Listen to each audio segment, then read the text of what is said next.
Hello, everyone, and welcome to Networked. I'm your host, Jenny Rojan-Asatian, and I am so excited to sit down today with someone who works very closely with our nonprofit, NCW Tech Alliance.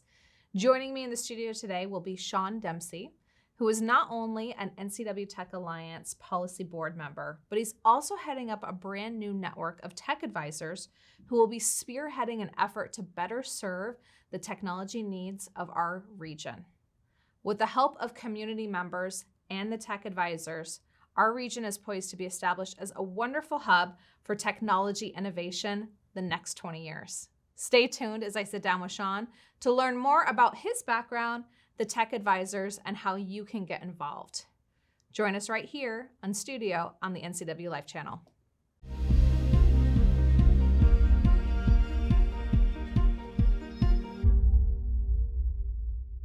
And welcome to Networked. I am so excited to introduce our guest today, Shon Dempsey, NCW Tech Alliance board member, and also with a local tech company. So, Shon, welcome to Networked. Yeah, thanks for having me. And we've talked about it a couple times and glad to finally make it. I know. I think the pandemic schedules didn't align for filming, and we took a little break while we were rebranding. So it's fun to have you in the studio here on our 8th season.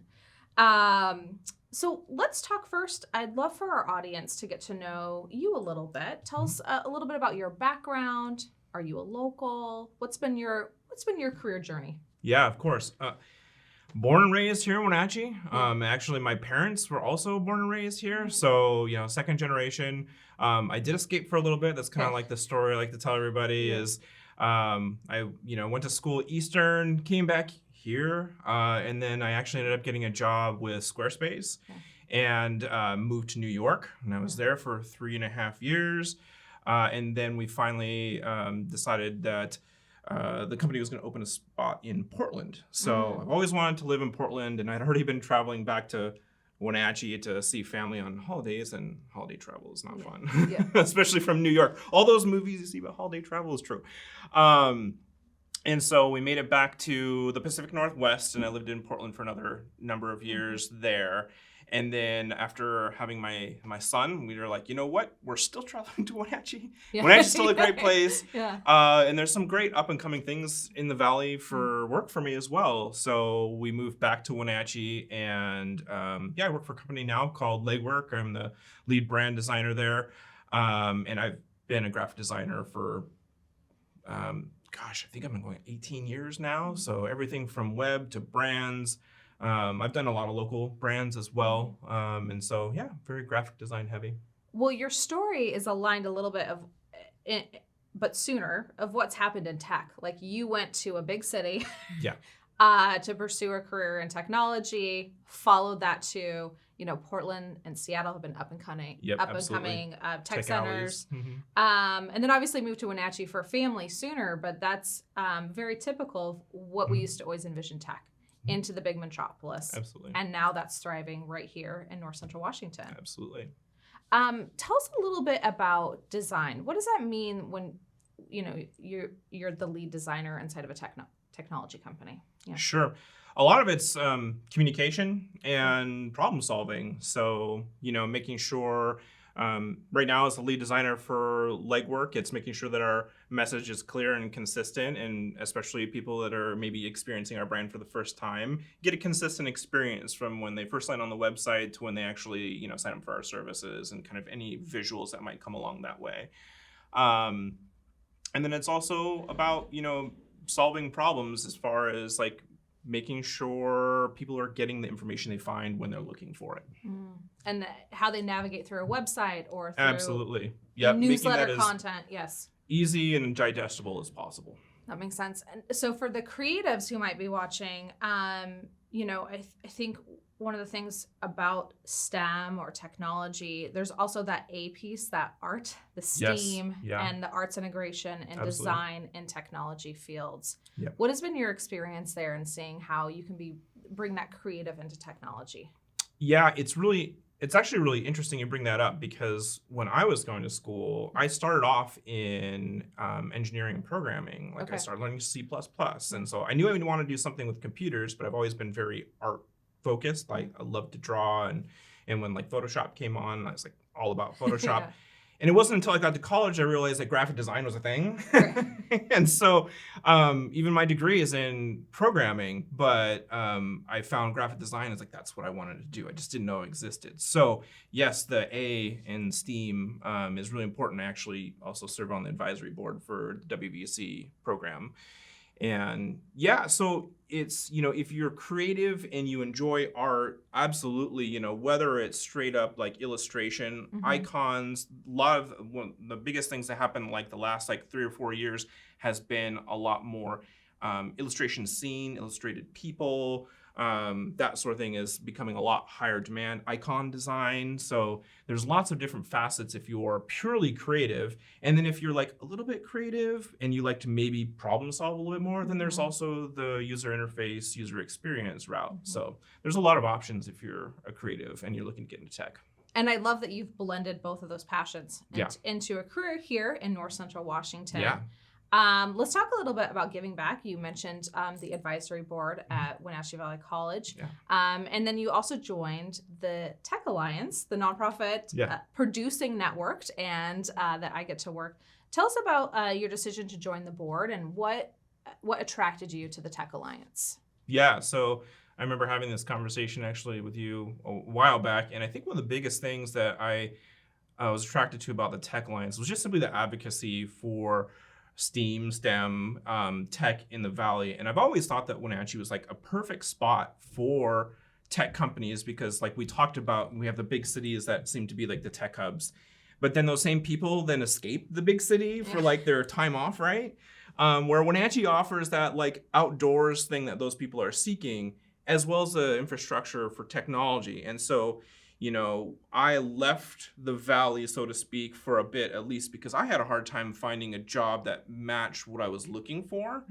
And I had to go elsewhere for that. But I know that Wenatchee is fully capable of hosting that level of business. And I think now that's becoming even more evident. So I wanted to join the nonprofit to help kind of live that a little bit more, to be a part of that and to advocate for it. So, if my kids want to get into tech, that they have, something reliable here in the Valley, should they choose to stay here.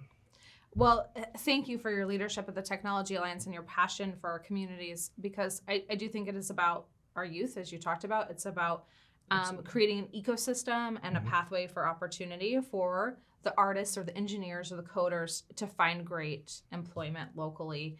And simultaneously to help our business community use and adapt technology so that they can thrive. And one of the things you've been instrumental in at the Tech Alliance is really our website program. So I'd like to talk, kind of shift into gears a little bit. Can you lay the framework a little bit for the work you've been doing for small businesses and helping them build websites? Yes. So my first creative job here in the Valley was with a smaller agency called Sagazzo Marketing Group. And that's where I did a lot of my branding and logo work as well. But also with that was like the web, right? And especially, I'm going to date myself here. Like the 2000s, let's say 2006, 2009 was like a big boom in the Wenatchee area, especially for like, hey, I need to get my business online. You need to have that online visibility. And so websites then became a huge focus for me and for my company at that time. And it just, has obviously not stopped. So, and it's also interesting with the website program, what kind of attracted me to help with that is that problem still exists for a lot of people. There's still a lot of businesses that just, either they don't have the bandwidth or they feel like it's maybe still too difficult for them to do it or maybe they don't have the funds for it. So you're right. The predominance of website growth in the early 2000s changed how we do business, obviously changed how we buy and sell things as well, with e-commerce coming online. But the majority of small and rural businesses are still not connected to what seems like a no-brainer in 2022. Yeah. Or they're using social channels as that stopgap, right? Tell us, if someone's listening in today who doesn't have a website, can you talk a little bit about why you do encourage small businesses to either get involved with our program or to make that investment in having one? Yeah, so I like to think that a website for any business is really their home base. It's like the kind of often the times the first stop that people are going to make to experience a business. Mm. And so whether it's they've heard about your business or whether they're interested in just kind of gathering a bit more information, you know, chances are they might find you on social if that's all you have. But if you don't have a home base like your website, the story of your business might not be told in the way you want it to. So with your own website, you get to be able to craft what your brand is like for people and how they should be experiencing that for the first time. Going back to that branding graphic piece, I think yes. that's really important. Yeah. Well, for those, we do have to head out to a commercial break, but I do want to share with our audience, if you are watching today and you're a small business in North Central Washington, Shon is one of 3 instructors that we have leading the program, along with over 10 tech volunteers who can assist with small businesses to help you get online. I think we do have a photo or 2 even of some of the offline work that we have done in terms of helping small businesses and rebuilding computers. Lots of resources at NCW Tech Alliance. Absolutely. So check us out on the website. Well, we'll take a short commercial break and then we'll be back to talk about the new technology network group and how you can get involved.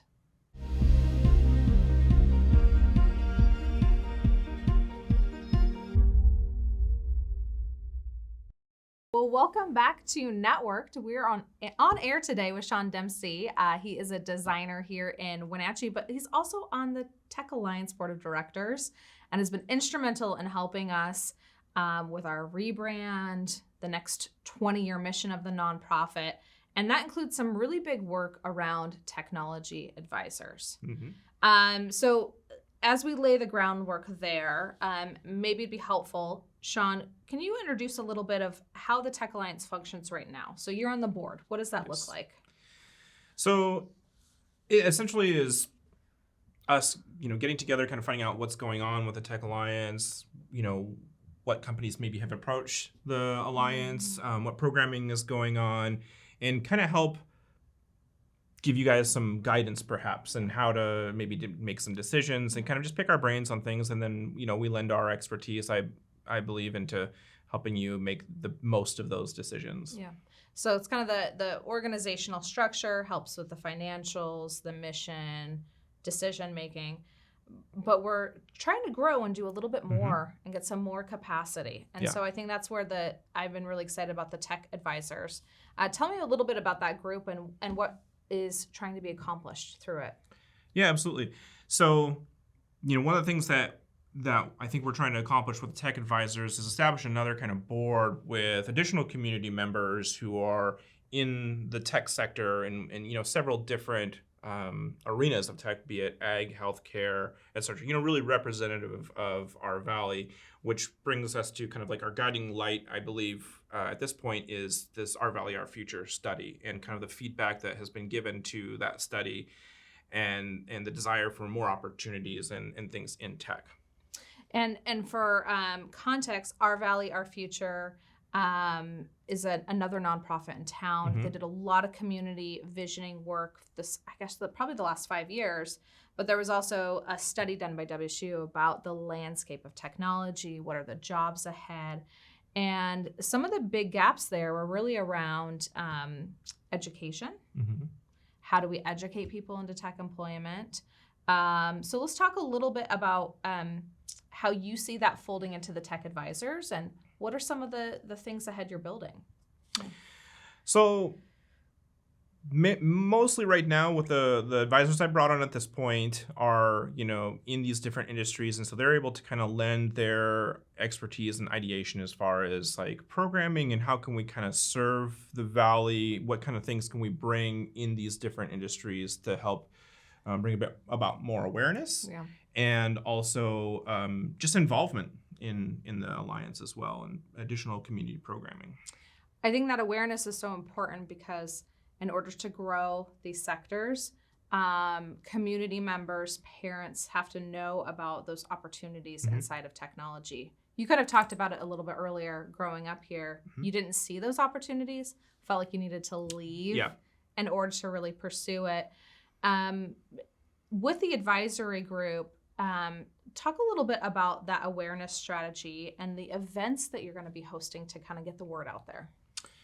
Yeah, so we're kind of looking at two, I think, almost opposite ends of the spectrum for some of the programming that we're at least going to pitch, right? Yeah. So one is this, like, they attracting people who may not know anything about technology and want to get involved and maybe just have a little bit more of the educational thing, or maybe bringing some awareness to technology where people might not consider it tech. So maybe an example would be the Wenatchee world and printing press. You know, a lot of people might not realize the amount of technology that goes into printing that newspaper, even though it's like a physical thing and has been around for forever. The technology that goes into that is pretty crazy. So that's like bringing some awareness to that, and then also guiding people who are at least maybe a smidge interested in tech and what is available there. And then the other thing that we're really talking about too, which I think is important, is almost the opposite, is the people who are heavily involved in tech, like the geeks, and I'll throw myself in that bucket. I'm definitely a geek and a nerd, and want to get really down deep into talking about cybersecurity and SSL and decryption and that sort of thing, and maybe finding some opportunity there as well to bring in some of these really smart people that we have in the Valley and involve them a little bit more in the Tech Alliance and just general awareness. I love diving into the super techy side. I think one of the incredible opportunities we have at the Tech Alliance is to bring people together, because the tech sector is really distributed into so many different industries here. We're not a Seattle with high tech all in one corridor. It's inside of Stemilt. It's in Quincy and in Moses Lake, and high tech manufacturing and in healthcare. So you're kind of creating that community spot where individuals and all of those fields can come to. Yes. And why is that so important? Can you talk? I mean, I know it is, and I believe in it. But why is it important to create a space where tech community can connect and learn from each other? I think it's one, again, to kind of bring that community kind of in a local fashion. So, you know, geeks like myself, we're going to go on to Reddit and maybe some forums that we're part of to kind of get feedback and to interact with coworkers, that sort of thing. Maybe you're part of a Discord or a Slack that, you know, keeps in touch with those sorts of things. But I think bringing focus into those people are available here. And if you can, you know, meet at a spot and maybe have a beer and talk about encryption, you know, and kind of scratch that itch, and then have somebody locally that you can go to, you probably realize that the community here is much larger than you think. And I think the pandemic has also brought in those remote employees that we're still just learning about as we kind of shift out of this pandemic and into an endemic, and people are migrating in social settings again, pulling that talent that's come in from all across the world, really, right here into Wenatchee. Cybersecurity, you brought up a couple times. Yeah. So let's talk about, there was a cybersecurity summit a couple months ago, and now there's a move with the North Central Education Service District and the Tech Advisors to do some more support. What does that look like in the months ahead? Tell us a little bit about the cybersecurity group that you're starting to get attached to work with. Yeah, so luckily I have an amazing contact that's joined the Tech Advisors, Trevor Coates. He's really involved in this arena as well, and was part of the cybersecurity summit that just happened. And so this is something that he lives and breathes too. And so we're kind of connecting some of the dots with not only the educational district, but also Wenatchee Valley College is going to be hosting some of that too. And I think all this stuff kind of has been bubbling to the surface even a lot more as workers are going remote, and IT professionals don't necessarily have the same direct oversight of their folks in office, right? So they are on separate networks. So it is presenting a lot more challenges. And so being able to have some available programming and events that are seem to just be popping up left and right, and the educational district seems to be doing an ongoing event for cybersecurity as well. So I think that's going to be really interesting for those folks that are craving that information. And we've had Martin Straub, who's also on the Tech Alliance board, on air before and talked a lot about how people always think, well, I'm not big enough to get a cybersecurity attack, right? Like they're going to go after the government or the bank or someone, but that's really not the case. Definitely not. It's coming down to small businesses and individuals who are at risk every day from cybersecurity hackers and threats. Yeah. So I think that cybersecurity group is going to be meeting Fridays once a month. So it's something that for our viewers today can reach out to the Tech Alliance. We can get connected.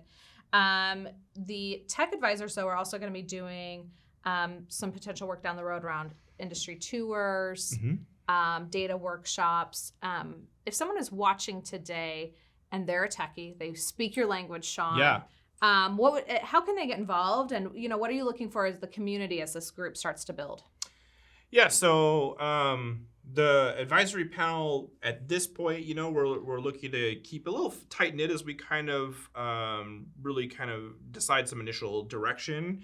But one of the things that I think we're definitely open to is anybody who wants to brainstorm with us or give us some additional ideas or give us their opinion. All those things are definitely welcome as well. I was talking to another gentleman who is definitely interested, but just didn't quite have the time availability to commit to like our regular meetings and that sort of thing, but still wanted to be involved and clearly was passionate about it. And so I was like, can we just, have your contact information? Should we decide to have like a brainstorm meeting on like additional programming? And he was completely open to that. So that's fantastic. So that would be kind of ideal. And so if somebody was interested in that, I think, just email me. You can use my Shon, SHON at NCW Tech and .com, right? And I'll be able to, or .org. .org. It is .org. Yeah, NCWTech.org. Yes, that's right. Yeah. And I'd be happy to chat with you and see, how you want to be involved. Yeah.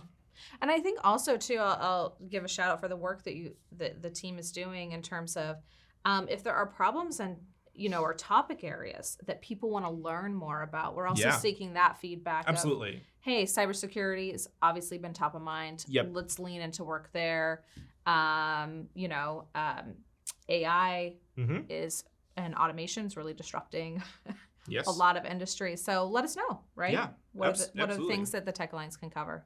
Since 1999, NCW Tech Alliance has served as our regional hub for technology innovation. As a 501c3, their nonprofit mission is to connect people and technology resources to create a thriving community. You can network with the team and guests from today's show by visiting them at www.ncwtech.org.